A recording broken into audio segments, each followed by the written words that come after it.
Michelle Carpenter, would you please introduce today's speaker?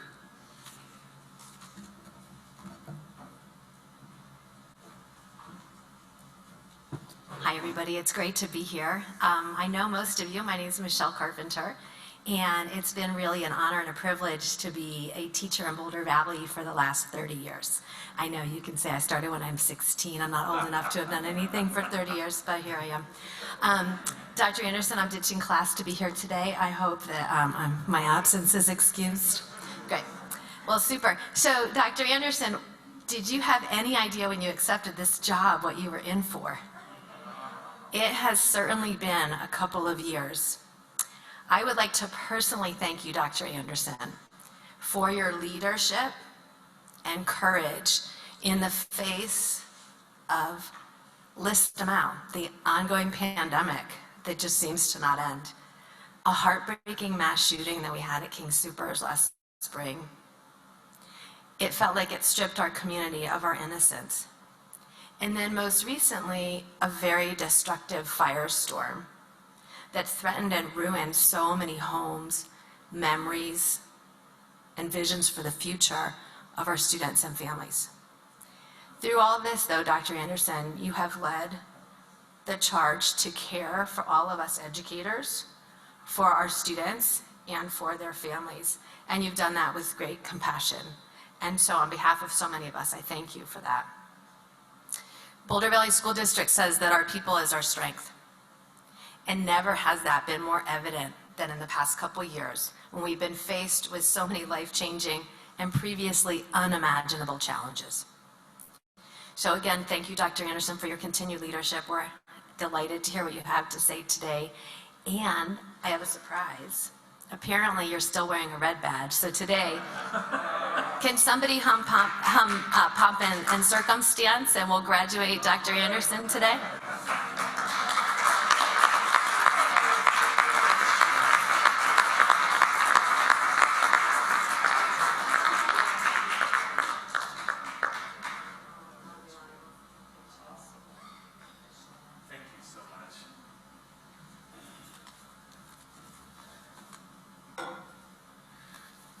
Good afternoon. It's so good to see everybody. I did not know that I was going to have the opportunity to be in person today, so what a delight, Chad. Thanks so much for inviting me. Michelle, thank you for that amazing welcome. Laura, you come back to Boulder Valley anytime. You love to hear as a superintendent that kids are having great experiences in your schools. Yeah, it's been a lot over the past year, 18 months. And I'm just so proud, and I think, Michelle, you said it very well. We just have incredible people in our school district that have helped lead us through what has been some of the most challenging times for public education, I think, in our lifetime. So, Fred, I'm going to slide over here and get the clicker.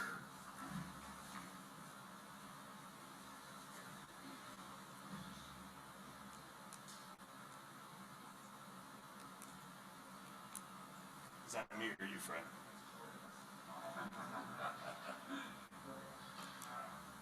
So, Chad, I've got 3 hours today. Is that, you know, when Chad was like, just give an update on what's going on, I said, well, you know, I won't go through all of it, and I'll try to move fast. But I just thought it would be good for you all as a club and for our community to hear a little bit about some of the challenges and crises that we've been facing as a district, how we've responded to that, some of our some of our rationale and reasoning, and then give you a little bit about some of the progress we're making on our strategic plan, which is all together for all students. I think I've had the opportunity to speak to this club, and then talk about some leading indicators of success. And amidst this pandemic, I'm so proud that pandemic fires, mass shootings, we're still making progress for kids and doing really, really great work. So all that in 30 minutes. Is going to be a challenge, but I promise that I'll get through it, and if I speak too fast, slow me down, and I think at the end we'll have an opportunity for some questions if we have some time left over. So I live in Louisville, and dealing with these fires, I will tell you, is very personal to me. as somebody whose neighborhood was evacuated, and I know that many of you all live in the towns of Superior and Louisville as well. I think that I'm really proud of the way that our district had responded to this crisis. Challenge for our kids. When you think we had 506 students lose their homes, over 800 students displaced, 41 of our staff members lost their homes. There was 2,500 give or take students evacuated, and as somebody who has 2 kids in the district that go to Monarch High School, I could tell you that even those not evacuated or directly impacted are certainly indirectly impacted. And so it's a huge crisis for our community. And as the school district, we were committed right away to do everything that we could to support our families and support our kids. I would tell you that we were able to actually to jump in right away, helped with some of the evacuations of some of the senior centers, Balfour, and used our buses as part of the emergency response for the community. And so our bus drivers were driving in and out of fires to help really rescue and evacuate folks. I'm really proud about that. When I think about our kids and how they've been impacted and the things that we've been able to do over the past several weeks to support them. All of the kids that were impacted and displaced by the fire are eligible for something called the Kenny Vento federal supports. And so they don't have to pay for any fees. Lunches are covered, transportation. We have kids that are now living all over the Denver metro. We're working to make sure that they can stay at the schools and they'll continue to be able to do that whether they were open enrolled or it was their neighborhood schools. We're going to honor where they lived regardless of where they're living to allow them to continue their education. Worked with our staff on some just little things, right? Repairing medical devices, glasses, so on and so forth. I would say one of the biggest challenges that we've had in addition to the pandemic and the fires is just this labor shortage. Right? For those of you that have to do hiring, you know how hard that is today. We started the school year with about 300 substitutes. And amidst a pandemic and fires, when you have folks that just can't come to work, having substitute teachers and quality substitute teachers is just critical to continue to provide education for your kids. We're at over 900 substitute teachers now in our district. I want to thank our community for stepping up. I know that for those of you who have kids in our school district, I send lots of messages, and every one of them pretty much ends like, hey, do you want to be a sub? Come on to BVSD. So just really, really proud of our community stepping up and allowing us to keep schools open. I'll tell you, we have 300 some teachers out today, and we have 85% of those classrooms covered, and most school districts around the country are averaging 40 to 50%. Just given our labor shortage. So really, really proud of the supports and just the way they've been able to cover classes. One of the things that I think that in the aftermath of this fire that was really, really important, number one was for us to open schools as soon as we could. And I think there were some differing opinions in our community. Was it too soon? Should we not open? Should we wait? And we decided to move forward and open to start the healing, and most importantly, provide much needed trauma support for our kids and our families. And so that, some families reached out and said, we need support, and other kids, we just saw it in their eyes when they showed up that day. The first day we came back on that following Wednesday. So we made over 900 calls, had almost 500 referrals. 718 students were seen, many of those with multiple visits. And we tried to support our families as well as providing services. And so lots of work. I can't thank my neighboring superintendents over in Adams 12 and St. Vrain enough. They lent us over 50 people for 2 weeks for us to be able to do that. It was just really what's great about public education in Colorado is when there's a crisis, we come together. I will tell you, the night of the fire, I forget who I was telling. I think maybe it was Jim up here in the front. I went to bed thinking we're going to lose multiple facilities. I went to bed that night on December 30th, pretty convinced of that. It's a miracle. All of our facilities were left standing. almost no damage whatsoever. We took all the precautions that you would, even if there was damage, because we wanted to be extra sure. We deployed 130 air scrubbers, brought in ServPro. They cleaned all of our facilities top to bottom, brought in water, bottled water, tons of bottled water to make sure we were able to open up that first day that we were scheduled to be back on that Wednesday. And just really, really worked hard to make sure that our facilities were safe, they were welcoming. They were a welcome place for kids whose lives were upside down when they came to school. It looked like it did when they left, and we're really proud of that. And felt like that was a really important step in the healing process. I could tell you I was at all the schools that first day back, and just the embraces that I received and the thank yous from parents in tears trying to figure out what to do with their lives, but just so thankful that their kids could go to school so they could start moving on. And so it was really, really, really important to me that we were able to do that. Looks like we've got some pictures here of, these aren't on my slides.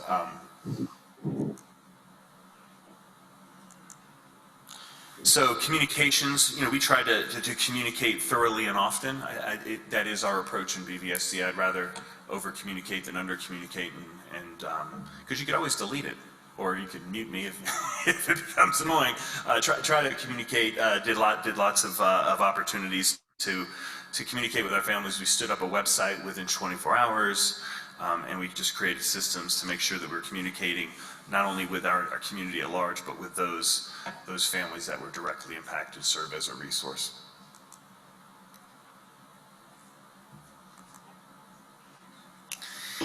And then I'd end kind of this part of the presentation talking about the Marshall Fire by really just thanking Impact on Education, who is our foundation.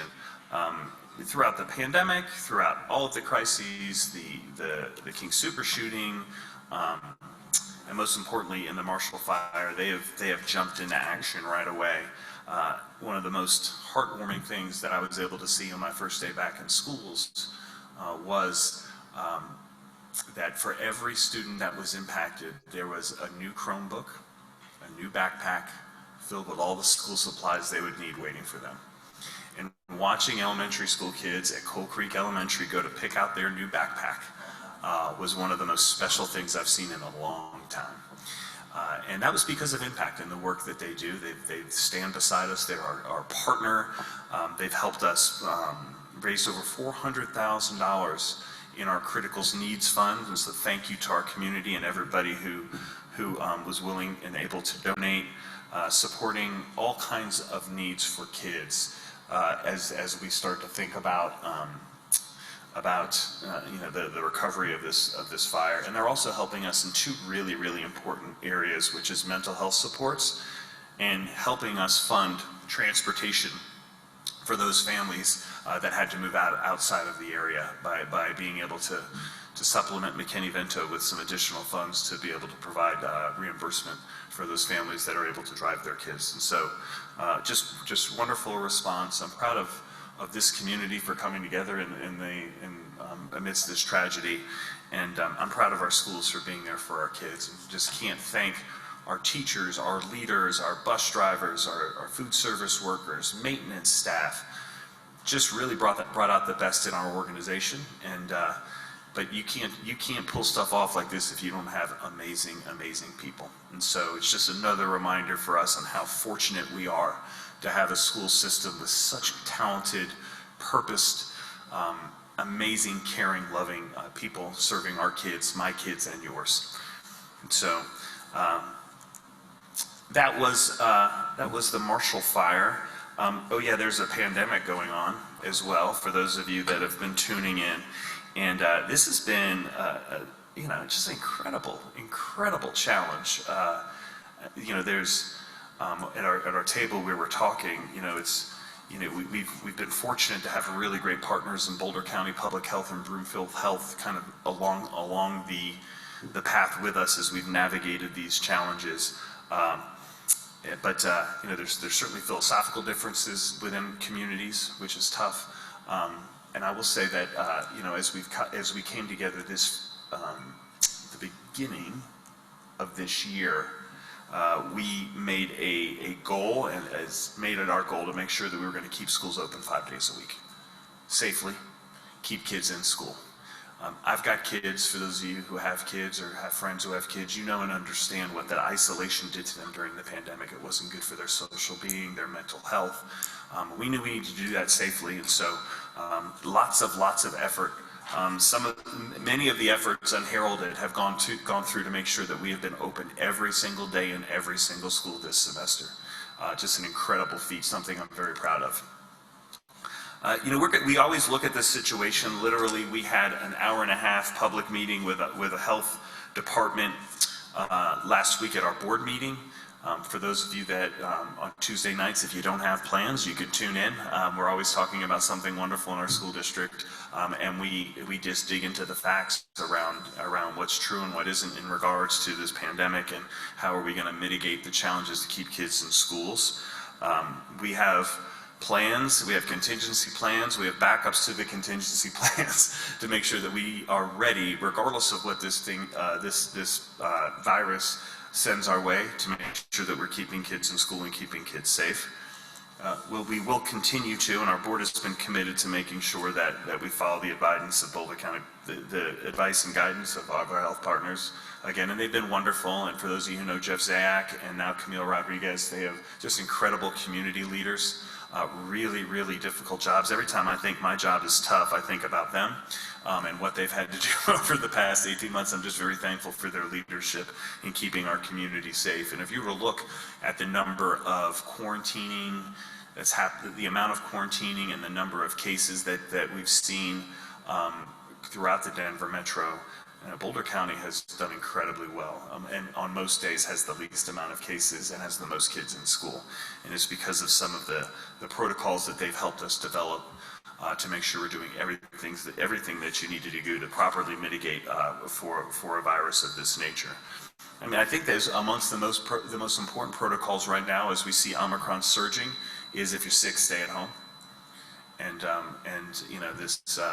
making sure that we've been working with our educators to know and understand that you're going to have to work with kids that are ill, that are staying home, because we don't want them worried about their grades and showing up to school sick, right? You could see this happening. And so our teachers have been wonderful, flexible, working with kids. We do lots of, we call it our layered health precautions. We have multiple layers to make sure that we're providing everything that you need to do to keep kids as safe as you can during a pandemic. We're recommending vaccinations, and over 90% of our employees are vaccinated, which compares to almost anywhere in the state of Colorado in regards to schools. Great ventilation, cleaning, hand washing, masking mandatory, seating charts, keeping kids outdoors as much as you can. All those things have worked for us, and we've been able to keep schools open, and so that's been really great news. We do a lot of testing. It's opt-in testing. We have about a third of our students participate we have mobile testing labs that go out to our schools. We also have stood up a community site over at Centaurus High School that is utilized by not just our employees, but by our community as well. And parents are able to continue to sign up for that. At one point, we had more kids opting into the BVSD testing program than the entire state program for schools that Governor Polis had stood up. And I think that's just a testament to the turnaround times that COVID Check was providing for us, and for just the logistical planning and convenience that we really focus on to make that happen. For those who don't know about this, you can get your Binax testing at home. It's just as a point of information for the club and for our community. And this is great.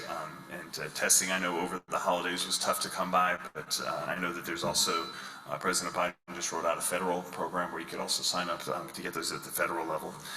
And then just vaccines. We're encouraging everyone to get the vaccine. We believe that, in our partners in health believe that vaccination is one of the key mitigation strategies that is preventing our students and preventing our community from being hospitalized. Folks are getting sick, but they're getting a lot less sick than those that are unvaccinated. And so we would encourage folks to look at that and take that into consideration. And Chad, I have links in all these slides, and you'll post that on the club site. That'd be wonderful. How am I doing on time? I mean, those are two pretty significant crises. I'm going pretty quick. I'm doing all right? Okay.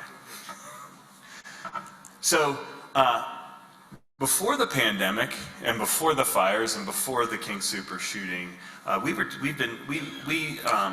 embarked on really, really exciting work for our school district that I'd love to highlight for you all a little bit today. So I'm in my 4th year here as superintendent. It feels like my 20th year, given everything that we've been through, 4 years going on 20.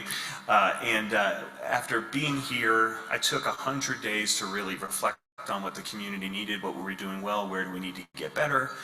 Did some of that reporting out to this club, I think, back in 2019.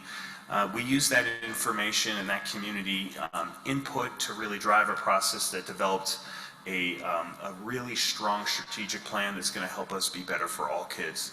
And we're calling that our All Together for All Students District Strategic Plan. You know, for many years, decades even, our school district has been one of the highest performing districts in the state of Colorado. And most kids did incredibly well, and some kids didn't. And for those of you who have heard of this phenomenon called the achievement gap, we had some of the biggest achievement gaps in the entire state of Colorado, which, by the way, has some of the largest achievement gaps in the country. And so for our students of color, our Latino students, African American students, for our students living in poverty, our students with special needs, their performance is significantly and inexplicably significantly behind their peers. We knew as a community, as I started to talk and engage, that this is something that we needed to do something about. And so, you know, closing and narrowing and eliminating these gaps and making sure that all kids get what they need from our school system is really the core tenet of our strategic plan. We really want 3 big things for all kids that go to school in BVSD. We want to make sure all kids are challenged and have relevant educational opportunities. We want them to be excited about their education, interested, right? We don't want kids being bored, checking boxes, completing assignments. We want them to really get excited about their learning. We have to reduce these disparities in achievement. They're not okay. And we need to do something about it, and we need to acknowledge that, and we need to work hard to make sure that we're providing the right supports and resources to eliminate those. And that when kids leave us, we want them to be ready with everything they need to be successful in life, college, and career. And we know that a lot of our kids go to college, and that we have to create pathways for kids where that's not their path as well, but we want to make sure that when they leave us, they have the soft skills and they have everything they need to be successful and provide for themselves and live a great life. So those are the 3 big areas that we developed a set of 13 initiatives around that compose our strategy. Big themes: we want to make sure education, that our instruction is challenging and relevant. We've got to customize supports for our kids, give them what they need. We need to make sure that we have a great, positive, and inclusive culture, and that we really engage and embrace the amazing community that we have the opportunity to live in. And so really extending community and family partnerships. For a long time in our district, our tagline was excellence and equity. And we've shifted that to say excellence through equity. Because by providing equity and providing every kid what they need to be successful, that is the only way we'll truly be excellent. So if you were to go to our website, bvsd.org, Google, you could click on Excellence Through Equity. It would talk to you all about the multitude of programs and things that we've embraced to make sure that we're serving and hearing each and every portion of our community and providing all kids the supports they need. These are, over the past 2 years, because we took a year to plan, these are some of the things that have risen out of this work. We've established a district equity council that we engage on topics of things that we're thinking about to make sure that we're thinking about all aspects of our community. I know equity is a core belief in this community, because when we put out the application, we had 900 people apply for 20 slots. Incredible, and they've been wonderful. We partnered that with the Youth Equity Council and put out applications that have representation from all of our secondary schools.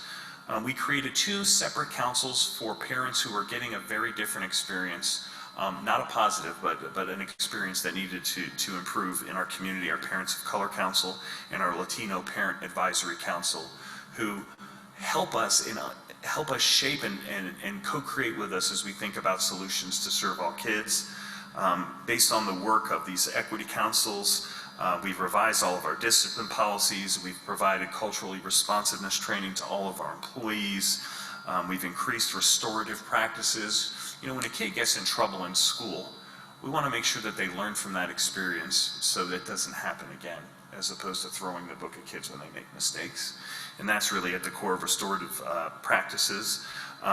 We've also improved our interpretation and translation services to ensure that whether a parent does or doesn't speak our language, they always have an opportunity to be able to communicate with the school in ways that are equitable and not perceived as an inconvenience. And we had to do some really, I think, deep work on improving both of those to make sure that we did that. And again, that was an idea that came directly from our Latino Parent Advisory Council. So one of the things I think that's really important about folks that have a strategy is that you overlay that with transparency and accountability, right? It's one thing for the superintendent to come to meetings and just tell everybody how great we're doing. It's another thing to agree with community groups on these are the things you should hold us accountable to and allow that to really measure our success. We took about 6 months to develop metrics that we felt like would get to the core of what we're trying to do within our strategic plan. And so we report out to these to our community multiple times a year. Again, Tuesday nights, if you have nothing going on, you could tune in to our board meetings. Really around 3 areas is where we're holding ourselves accountable to: achievement and growth, opportunity and equity and disproportionality, trying to improve graduation rates, reading, math achievement, making sure kids feel supported, that kids who need extra time to learn are getting that, whether during the day or after school, making sure that all kids have the same chances to accelerate their coursework in mathematics. We know that the importance of that, especially those that want to study in STEM careers. And if you're struggling to read, we should be helping you, and that should be a huge priority of the district. And then equity and disproportionality. For many years, right, if you were a student of color in our district, you were 3 times as likely to be disciplined or suspended as if you were white. We don't think that's right. And so we're working on that, we're measuring on that, we're being very public with that data. We're making sure that our students of color aren't being disproportionately staffed into special education. What we were finding is that we were overly staffing students of color into those programs, and working really hard to make sure that we do a better job of diagnosing and supporting before we go to that extent. We know that, and research would tell you that if you're teaching, if the diversity of your teaching and leading groups reflects that of the diversity of the kids you serve, that really improves student achievement. And so we're working hard to hire more teachers and leaders of color, making sure that there's tons of opportunity to earn college courses for all kids, and that we're really promoting this idea of biliteracy and being biliterate and the value that adds to kids. And so those are the things that we're measuring that are outcomes that we hope are as a result of our strategy. So we do have some leading indicators that we've been able to see over this past year that I'd love to share with you all today. Just some points of pride for the school district. We've done really great work, I think, in recruiting teachers and leaders of color and inviting them to apply for positions. There was a point in time in this district where you'd be lucky to have a person of color even in your hiring folder as a hiring manager to consider. Now almost every job there's a person of color who's considered. We've increased the number of interviews for people of color by 56%. And we've increased the number of people of color who've been hired in our district by 30%. And we feel like these are indicators of success of the hard work our team is doing. When it comes to school improvement, you know, even amidst the pandemic, I'm really proud of the work that our teams have done, especially our elementary schools. Our 5th graders as a whole are outperforming their peers in Colorado by 9 percentage points as an average. And our Latinx students and our free and reduced lunch students are also outperforming their peer groups in other districts. What we're doing and the services we're providing, the education we're providing, is doing great things for those kids and to a greater extent than some of our other districts across Colorado. And we are really, really proud about that. The board, multiple years ago, embraced the science of reading. And I'm sure you're hearing about that, this idea that we've got to teach phonics and phonemic awareness to make sure that the kids know and understand how to read, decode words, and it's paying off. We made big investments in our K through 3 curriculum, and we're starting to see that pay off as we start to look at 5th grade, some of our 5th grade results. How many of you know where, well, just, there we go. How many know where Alicia Sanchez Elementary School is? You've heard of Alicia Sanchez. I'm sure the club has even actually done some work to support that school. When I arrived here in 2018 as one of the lowest performing elementary schools in the state of Colorado. Unacceptable for our community, absolutely unacceptable. We've invested a lot of time, energy, and talent into Sanchez, and as you start to think about the results we're getting, these are growth. This is growth in reading. We're 11 percentage points above the overall growth for the state. Our Latinx students are 18 percentage points above the state average. And our students growing up in poverty are 23 percentage points above the state average. It's no longer a low-performing school. Kids are getting great outcomes there. Great teachers, committed teachers, supportive community. Really, really proud of the work that we're doing in our schools that are at with the most need. We've differentiated supports and resources to give them what they need so they can teach and reach the kids that they have. And so Sanchez is really doing a great job of really highlighting that for us. When we think about this idea of disproportionate discipline, again, our students of color being treated differently than our white students for similar infractions. We can say that this year in schools across the country, not just in BVSD, as we return from the pandemic, there's been an uptick in discipline. For those of you that have kids or in schools, maybe you've heard this. So even deeper challenges, which is I'm just thankful that we're tuned into this work and have had things in place to support all kids. Some of the investments that we've made over the course of the past year, we hired a district-wide restorative practices specialist. We hired a Title IX coordinator to do better in Title IX investigations and supports. We hired multiple mental health advocates to give RISE training, which is trauma responsive, culturally responsive, promoting resilience and really focusing on social, emotional, and academic achievement. And then we provided training for our administrators on how to monitor disproportionality. We provided RISE training to all staff and just really working towards this idea of restorative practices. We've hired 5 additional mental health advocates. I'm sure you've heard there's a mental health crisis for our youth as we're continuing to hang on through this pandemic, and we know that we need to put more resources there. They provide mental health behavior support. We provide parent support, and they also serve as facilitators in our community. Just a little bit more about our RISE training on some of the trainings that we've done. And then as we think about our restorative practices coordinator is going through all of our schools, talking about each and every individual school's need within our community, talking about how to resolve conflict in productive ways, repairing harm and restoring relationships is a big piece. And then we want to make sure that we are reducing that recidivism that can sometimes happen where the same kids over and over and over again get in trouble, right? We want to try to do everything we can to stop that. So I would say that some of the leading indicators that we're most proud of is that the ways that we're responding to discipline infractions, we are doing much more of the intervention that we want to see versus some of the punitive actions in school discipline that have unfortunately dominated the way that schools respond to these types of opportunities. And so, again, great leading indicators. A couple more things to update the club on. In 2014, we passed the largest bond in the history of the state of Colorado, thanks to you all and taxpayers throughout our community. I'm here to tell you that those dollars were very well invested and have made significant improvements to our facility and to our overall educational experience. We had 63 projects.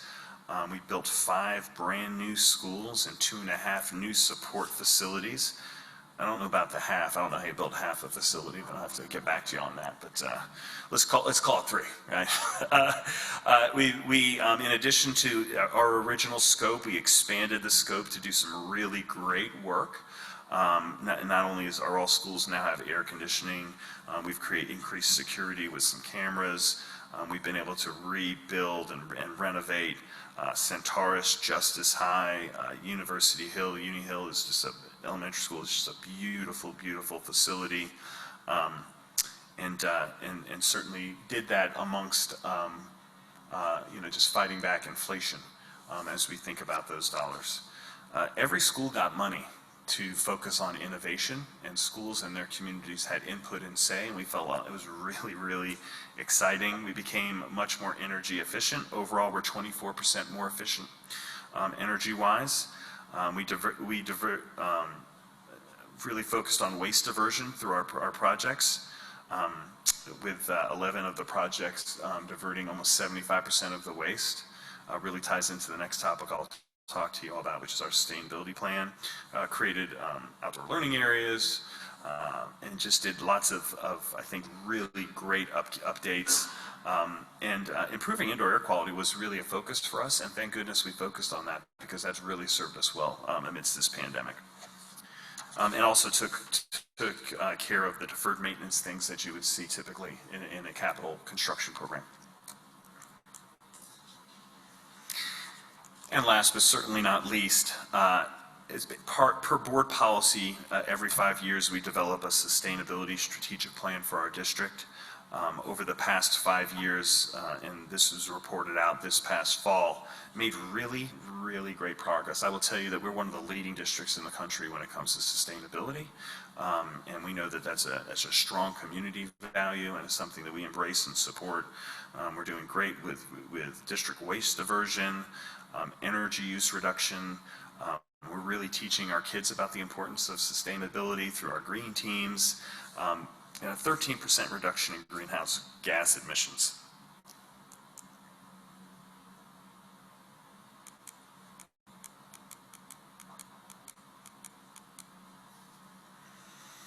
Just some more highlights: reductions in water use. One of the neat things is that we've created lots of spaces and encouraged students to ride their bikes to school.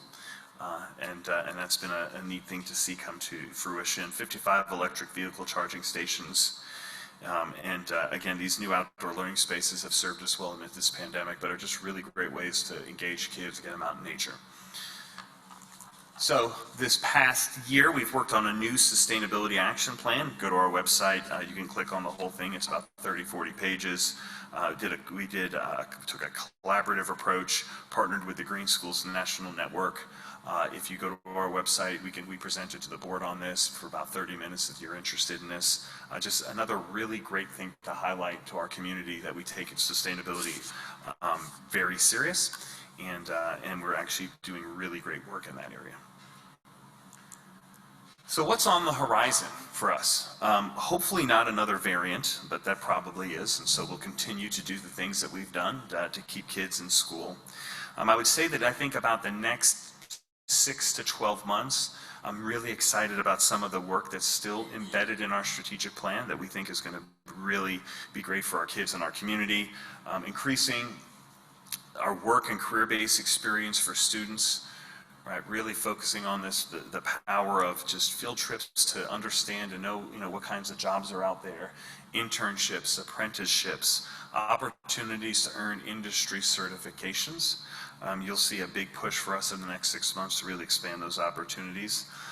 making sure that we're creating really robust pathways for students who want to be bilingual and access throughout our district is going to be a focus. Increasing opportunities for kids to earn college credits while in high school. We've always done a good job with AP and IB, really looking at dual enrollment, concurrent enrollment, and really expanding the number of students who get those opportunities. And then one of the biggest challenges that we'll be facing over the course of the next several years is addressing declining enrollment across our school district.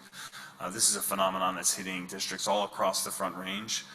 For those who, I think in the paper today, Denver Public Schools is tackling this as well. I know Aurora Public Schools as well. And so we want to be really thoughtful, engage our community, and think about how do we right-size our district to serve the students and kids that are here in a way that's not disruptive, in a way that's collaborative and feels good when we're done with it. So I feel like, I may be dating myself, I don't know if you all ever saw the Micro Machine commercials where the guy talks like really, really fast. I feel like I just did that, but I'm on time. I made it under the deadline. I just want to thank you all again for all your support for our school district. Thanks for all you're doing for our community, and happy to answer any questions that anyone might have. Well, unfortunately,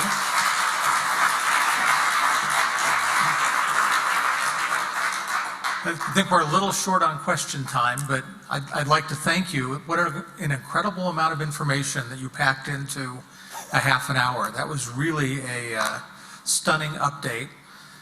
As a product of the Boulder Valley Schools, spent 13 years there and did a lot of running around at other times because my parents were both career educators in the district. I'd like to thank you for all that information. We've been proud of the school district and this community for decades. And the work just continues and gets better and better as time goes by. So Dr. Anderson, as a member of the club, you know that we have a tradition of thanking you for your time and your information, spending your time with us today. And we're going to donate the 100 doses of polio vaccine to the Rotary Polio Plus Foundation in your honor. Thank you very much.